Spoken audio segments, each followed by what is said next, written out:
Halo teman-teman, kembali lagi di channel DKM Forex. Hari ini aku akan analisa lagi ya untuk tradingan forex, khususnya di pair Euro USD teman-teman. Di sini aku ada dua setup. Setup yang pertama itu ada setup swing, yang kedua ada setup scalping ya. Cukup dua setup aja untuk minggu ini teman-teman. Nah, apabila setup ini gagal atau clear ya, maupun gagal atau berhasil, itu baru kita berpindah ke setup lain. Kita fokus ke setup ini dulu, tunggu setup clear, baru kita cari setup yang lain. Oke. Nah, di sini aku ada setup untuk open posisi buy di swing ya. Ini untuk swingnya. Kalau scalpingnya itu sell ya teman-teman. Nah, kenapa? Nah, di sini aku akan jelasin gimana cara analisanya. Kita akan belajar bersama-sama ya teman-teman. Nah, di sini aku menggunakan metode trendline. Nah, kenapa metode trendline? Nah, di sini aku sangat rekomendasikan untuk kalian kalau kalian mau tradingan swing ataupun hold, itu kalian bisa menggunakan setup trendline. Kenapa? Karena di time frame besar seperti H4, daily, weekly, itu jarang sekali terjadi false breakout ya. Nah, jadi candlenya itu lebih clear daripada time frame yang kecil. Nah, ini aku saranin untuk kalian juga, untuk yang pemula ya. Nah, ya aku juga pemula ya teman-teman. Baru trading sekitaran kurang lebih 6 tahun lebih ya teman-teman. Nah, di sini kalian ini terus yang aku gunakan ya, ataupun untuk aku trading swing. Dan ini ternyata ampuh banget untuk menjaga psikologi dan mental kita di dalam trading ya teman-teman. Di sini aku sudah gambarkan trend lainnya. Kita lihat dari price action. Dari sini trendline sudah berapa kali di respect. Ini yang pertama, ini yang kedua. Nah, dari sini kalau kita zoom ya, kalau kita zoom di area H1, di sini ada base ya. Di sini merupakan base. Itu base-nya dia sudah merespek area trendline. Oke, nah kalau kalian nggak percaya nih, kita lihat ya. Kita lihat di ini. Nah, ini adalah base yang merespek area trendline. Dari sini. Nah, ini. Nah, makanya kita penting untuk belajar mengenai price action ya teman-teman. Di situ sudah respect trendline.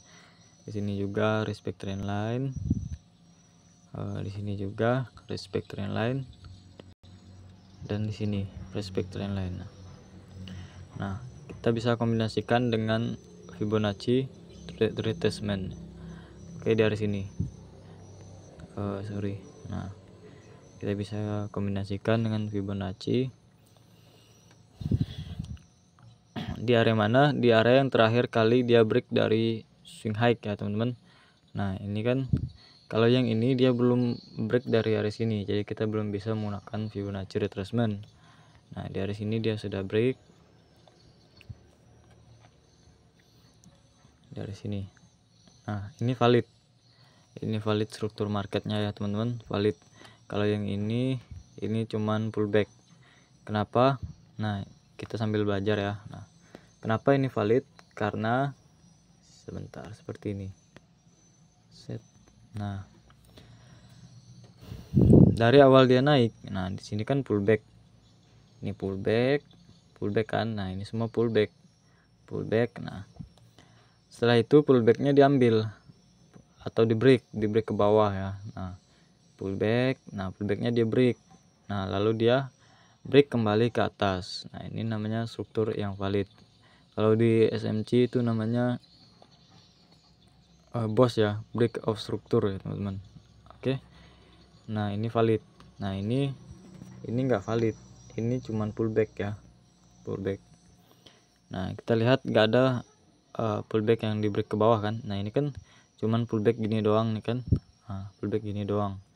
Nah, kalau skenario nya seperti ini, pullback lalu dia break, lalu break lagi ke atas. Nah, ini namanya struktur yang valid atau boss breakout struktur ya kalau di SMC. Nah, sorry tadi trendline-nya ke ini. Nah, dari sini kita bisa open posisi buy di sini. Kita lihat di area ini kita bisa kombinasikan dengan area demand ya di area sini. Dan juga di area demand ini terdapat trendline. Nah, ini. Nah, jadi analisanya begini. Nanti dia turun. Nah, ini kan ekspektasi kita ya, teman-teman. Nah, ataupun analisa atau prediksi ya. Nah, prediksi harga akan turun, dia akan respect area trendline dan area demand dari sini. Nah, lalu dia akan melanjutkan penaikan. Jadi harus ada syaratnya juga, teman-teman. Nah, apabila candle yang terbentuk nanti di area sini itu candle yang besar ya. Nah, seperti ini misalnya, seperti ini. Nah, itu bisa menjadi indikasi untuk penaikan kembali, oke. Nah, jadi kita bisa buy limit dari situ. Jadi itulah alasan tadi kenapa aku open posisi buy ya, buy limit di area situ ya, karena udah aku jelasin tadi alasannya, oke. Nah, untuk di posisi scalpingnya ini, teman-teman, nah kalian bisa menggunakan area supply and demand. Nah, untuk trendline itu enggak rekomendasi banget ya, karena di sini dia M15, M30, H1, M5, M1 itu sangat sering terjadi false breakout ataupun breakout yang palsu. Nah, makanya ya daripada kalian trendline dipakein buat trading scalping, mending kalian swing aja ya kan. Nah, swing aja.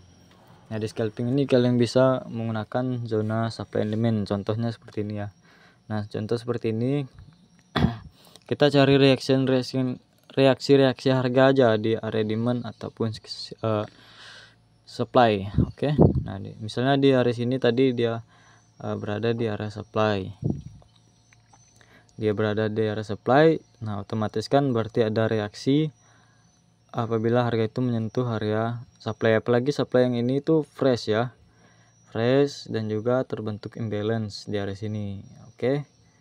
Nah, lalu kita mencari tanda-tanda apakah harga ini akan bereaksi lebih dalam.